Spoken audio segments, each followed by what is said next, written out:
کہا جائے کہ یہ قرآن جو ہے یہ حضور کی نعت ہے تو بھی بات سیٹ ہے. اگر کہا جائے یہ قرآن حضور کی نعت ہے تب بھی بات ٹھیک ہے. اب دیکھیں جہاں پہ آیا وَمَا أَرْسَلْنَاكَ إِلَّا رَحْمَةً لِّلْعَالَمِينَ، اے محبوب ہم نے آپ کو تمام جہانوں کے لیے رحمت بنا کر بھیجا. تو یہ حضور کی شان بیان ہو رہی ہے. اب اسی طرح کچھ آیات مبارکہ کفار کی مذمت میں آئی ہیں.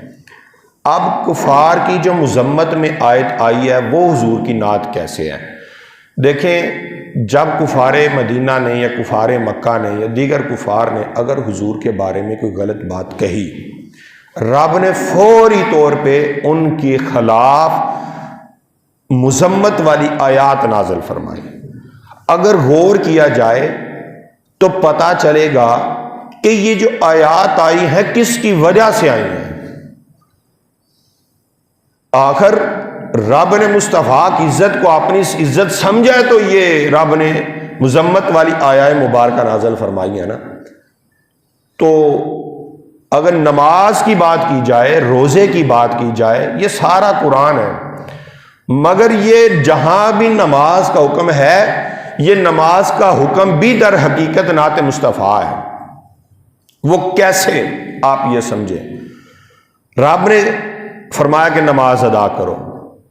کیا قرآن پاک میں یہ کسی جگہ پر آیا ہے کہ عشاء کی 17 رکعتیں پڑھنی ہیں؟ نہیں آیا. کیا کسی جگہ پر آیا ہے کہ فجر کی آپ نے 4 رکعتیں پڑھنی ہیں؟ یا قرآن پاک میں کسی جگہ پر ہو کہ آپ نے 2 سجدوں کی بجائے 1 رکعت مکمل کرنے کے لیے 1 سجدہ کرنا ہے؟ کہیں بھی نہیں آیا. قرآن پاک میں صرف نماز، روزہ، حج، زکوٰۃ کا حکم آیا. لیکن نماز ادا کیسے کرنی ہے وہ مصطفیٰ کی ادا کو اپنانے کا نام نماز ہے. رب نے فرمایا میرا کام صرف اتنا ہی تھا کہ تم کو نماز کا میں حکم دے دوں. ہاں اب نماز کو جو فالو کرنا چاہتا ہے وہ در مصطفیٰ پر آئے.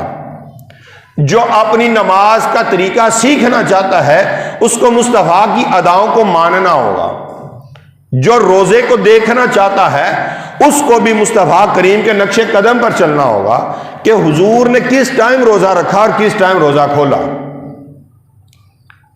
اب حج، قرآن پاک میں حج کا حکم آیا ہے لیکن کتنے دن کرنا ہے، حج کے ارکان کیا ہیں یہ تو قرآن نے نہیں بتایا. لیکن قرآن نے فرمایا کہ حج ادا کرو. حج ادا ہی تب ہوتا ہے جب مصطفیٰ کی ادا پر عمل ہو. تو یہاں سے پتہ چلتا ہے کہ سارے کا سارا دین جو ہے یہ مصطفیٰ کی شان کا نام ہے، مصطفیٰ کی ادا کا نام ہے، مصطفیٰ کی سوچ کا نام دین ہے. اگر ہم حضور کی ادا کے خلاف ہو جائیں تو ہماری کوئی نماز قبول نہیں. کیوں؟ ہم نے حضور کی ادا کو اپنایا نہیں ہے. جو شخص چاہتا ہے میں اپنی زندگی کو کامیاب بناؤں، جو شخص چاہتا ہے میں اپنی زندگی میں ہر طرح سے پاس ہو جاؤں، اپنی نمازیں قبول کروا لوں، حج زکوٰۃ میرا قبول ہو جائے، تو اس کو یہ سوچنا ہوگا کہ اسے حضور کے نقش قدم پر چلنا ہوگا. اب دیکھیں اتحیات نماز کا حصہ ہے کہ نہیں؟ ہے کہ نہیں؟ بولیے. ہے. سورۃ الفاتحہ یہ نماز کا حصہ ہے کہ نہیں؟ سبحان ربی الاعلیٰ نماز کا حصہ ہے کہ نہیں؟ سبحان ربی العظیم نماز کا حصہ ہے کہ نہیں؟